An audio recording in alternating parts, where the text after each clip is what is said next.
Hi, I'm Alizon. We're here in St Mary's at our beautiful home. I'm a painter. I love colour. I paint. My inspiration is always with colour. And we're a part of the Bay of Fire's Secret People, Secret Places this year again. We've been a part of it for a number of years now and we just love it. It's just a wonderful opportunity to invite people into our spaces here and share our artwork.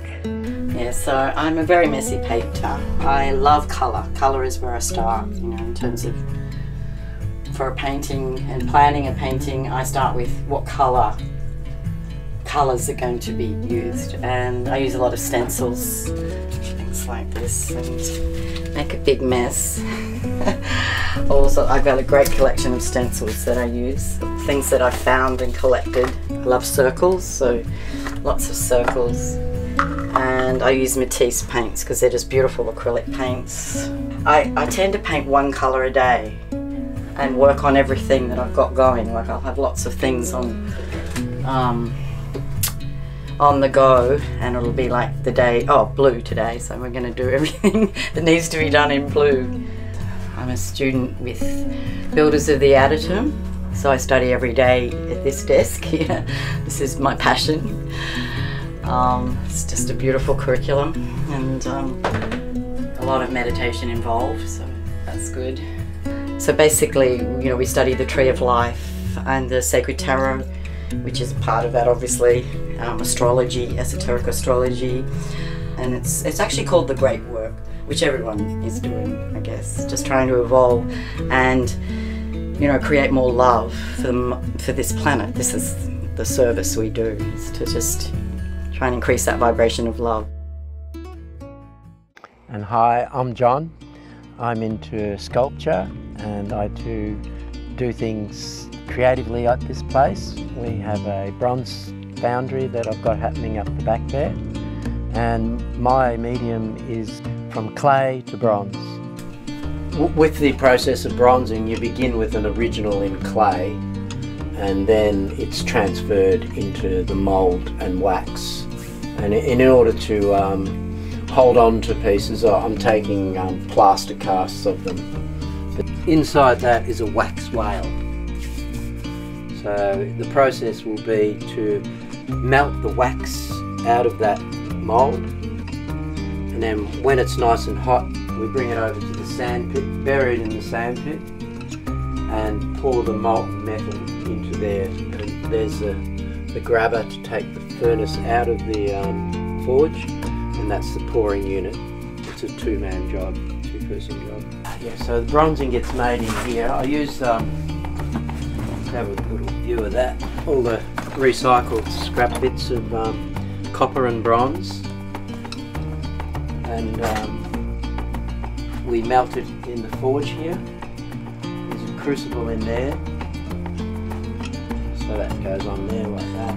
You adjust that flame, and there's a jet of flame goes into there. And it's centrifugal, runs like that, and it's got to get up to 1020 degrees centigrade. It's nice and hot. I'm looking for imperfection rather than perfection in the process. Looking for the imperfections in the pour, I get incomplete moulds. So for example, this one here was incomplete, but where they're incomplete I replace it with Tassie timber. We've got myrtle and hewn pine mixed in with the bronze. So, you know, just artistically it becomes a challenge. We arrived in St Mary's 19 years ago with 5 children, and we brought our family up here in this place. There's been a lot of changes in that time. John's been busy doing lots of creative things with bottles and driftwood and turning what was a farm into a sanctuary, hopefully, of amazing spaces. We've planted many fruit trees, and now all our children have all grown up and we now have grandchildren and are enjoying the fruits of living here. We love St Mary's, we love Tasmania. It's such a beautiful place to live in this world. We're very grateful. And we were lucky enough, via my wife's intuition, to find this little gem in St Mary's, and since we've come here we've basically thrived. Our children have loved growing up in this space, and now they're all off on their life's journey. We have the place to ourselves mostly, and we get to practice the art of living, and for me that involves a lot of meditation, and the inspiration for works of art comes through that particular practice. This is where I do a lot of my inspiration. I call it my meditation room, and it's led me to a project that I'm currently working on that goes for 10 years.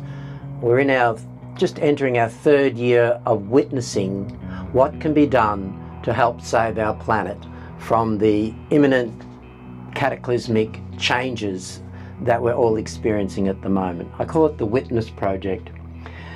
And it came from the IPCC report, the International Panel on Climate Change, and they basically in the year 2020 gave the world 10 years to change our course or suffer the consequences. So my particular way of dealing with this is, what can one do? We can either be part of the coherence or we can be part of the chaos. I've chosen to be part of coherence on this planet, to be a witness to the change, and as a way of artistically expressing myself, I started writing poetry. And this is the 2nd poem, and it's entitled May Day.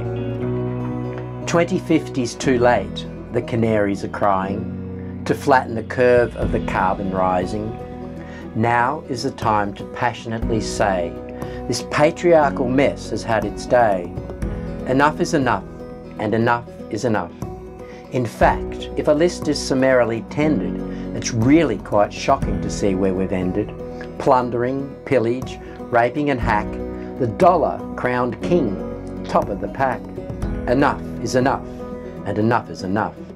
Equality wars, disparities abundant. Truth ain't the truth, fake news rampant. Warfare, nuclear, plastic, pollution. Is it our goal to aim for extinction? Enough is enough, and enough is enough.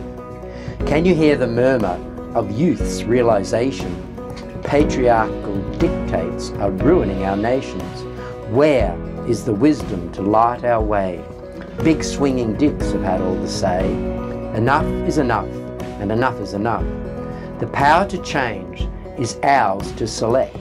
Let's balance the genders of leaders elect, united as one with the touch of a key, a voice so unstoppable when we agree. Enough is enough, and enough is enough. The roaring 20s are back, it's a fact. Get on the ball, let's clean up our act. Let's steward the earth with deep respect. A golden age beckons for the adept. Enough is enough, and enough is enough. 2050's a lie, a carbon crawl. 2030's the aim to save us all. Empirical science has crunched the numbers. Now is the time to call out our ministers. Enough is enough, and enough is enough. A time of great reckoning really is here. Together, united, we face this fear. Silenced voices are finding the chair. Historical pivotal point in the air. Enough is enough, and enough is enough. 2050's too late, the canaries are crying, to flatten the curve of the carbon rising. Now is the time to passionately say, the patriarchal mess has had its day.